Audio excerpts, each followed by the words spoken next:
internationales parce que l'Afrique ne peut pas être l'exception de la non-qualité. Prenons le cas de la Côte d'Ivoire, qui était premier producteur de cacao dans le monde, qui l'a perdu, qui est redevenu. Entre la Côte d'Ivoire et le Ghana, ce sont les deux plus grands producteurs. Ils sont à plus de 2 millions sur les 4 millions de cacao qui sont produits dans le monde. Et pourtant, c'est un petit pays, les Pays-Bas, qui n'ont pas un seul cacaoyer, ils n'ont pas d'arbres de cacao, qui aujourd'hui sont les plus grands transformateurs de cacao au monde, avec le chocolat, le beurre de cacao, tout ce qui est peut-être exploité au niveau du cacao. Et c'est eux qui tirent les revenus de cette chose-là. J'aime à donner l'exemple de la mangue dont on a parlé tout à l'heure. Regardez un produit comme celui-là. On en a partout en Afrique subsaharienne. Et lorsque c'est la période des mangues qui arrive, soit c'est vendu très peu cher, vous allez en bord de route, vous allez voir toutes les femmes qui vendent la même chose, ça pourrit au niveau des marchés et des champs. Alors que qu'est-ce qu'on ne peut pas faire avec la mangue en valorisant, c'est-à-dire ne pas la manger brute comme ça, mais on peut faire le jus de mangue, le sirop de mangue, le nectar de mangue, ça c'est pour la transformation en jus. Alors, je vous parle en plus de tout ce qui est la mangue confite, la mangue séchée, le chutney de mangue que les Indiens utilisent pour manger du riz et beaucoup de sauces. On a encore le vinaigre de mangue quand la mangue pourrit.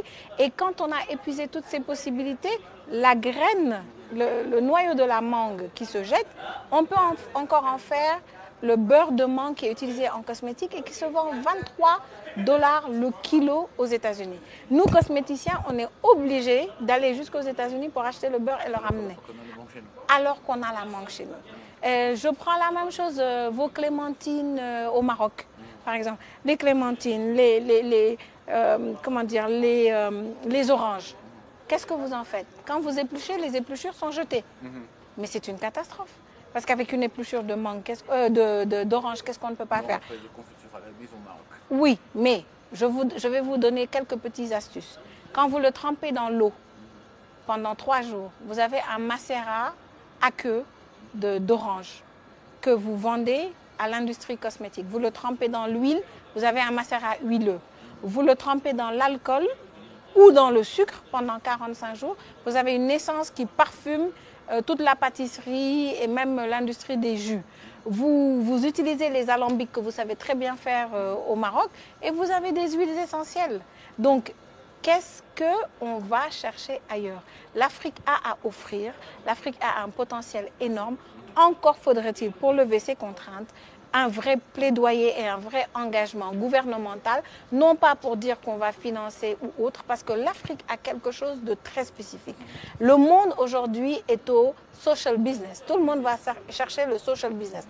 En Afrique, on a le social. Toutes les festivités qu'on fait. Hier, je suis descendue à l'aéroport de Casablanca et j'ai vu tous les joueurs de basket accueillis avec le son le son avec des musiciens traditionnels marocains. Ça, c'est l'aspect social qu'on a. C'est l'aspect social qui fait qu'on va dans des mariages, des baptêmes. Mais on ne sait pas faire le business avec le social. Le monde sait faire le business. Ils cherchent le social. Nous, on a le social, on ne sait pas chercher le business. Je regarde juste une chose, la politique de l'immigration, par exemple. Le Maroc signe des accords avec l'Occident, le Sénégal également. Au lieu que ce soit des politiques répressives, où on va peut-être mettre l'argent à la sécurité de la frontière, c'est important. Mais pourquoi pas cibler l'agriculture et se dire, on va essayer de financer des programmes où ces jeunes qui sont désœuvrés, qui n'ont pas accès à l'information, qui n'ont pas accès à la formation, on va leur prendre des rôles modèles, c'est-à-dire des gens qui ont réussi dans le secteur agricole, pour en faire leurs mentors. Et ces gens-là, en tant que mentis, vont être encadrés, vont être orientés pour aussi développer le secteur agricole. Parce que l'agriculture, c'est pas avoir ça ou même avoir un tracteur et être sous le soleil au champ tout le temps. C'est une chaîne de valeur qui va du semencier à celui qui a les engrais, les pesticides, etc., jusqu'au marché. C'est de la fourche à la fourchette. Et pour ça, moi, je dis que l'agriculture doit être considérée comme sexy. Alors, une agriculture sexy, c'est quoi? C'est qu'aujourd'hui, dans l'agriculture, Ça forme des gens comme moi qui sont dans la cosmétique. L'agriculture forme des gens qui sont dans les vinaigres de haute qualité, les vinaigres de table comme on les appelle, que ce soit le vinaigre d'anacarde ou le vinaigre de mangue. C'est encore un exemple que je vous donne. Ça fait des gens qui peuvent développer, encore une fois, la qualité dans toute cette chaîne de valeur. Et il suffit en fait que vous réussissez mieux des choses au Maroc que chez nous.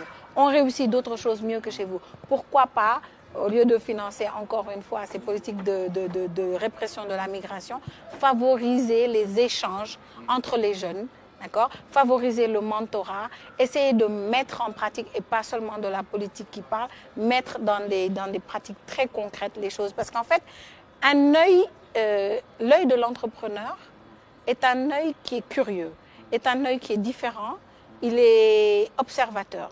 On n'observe que quelque chose qui nous est en général inconnu.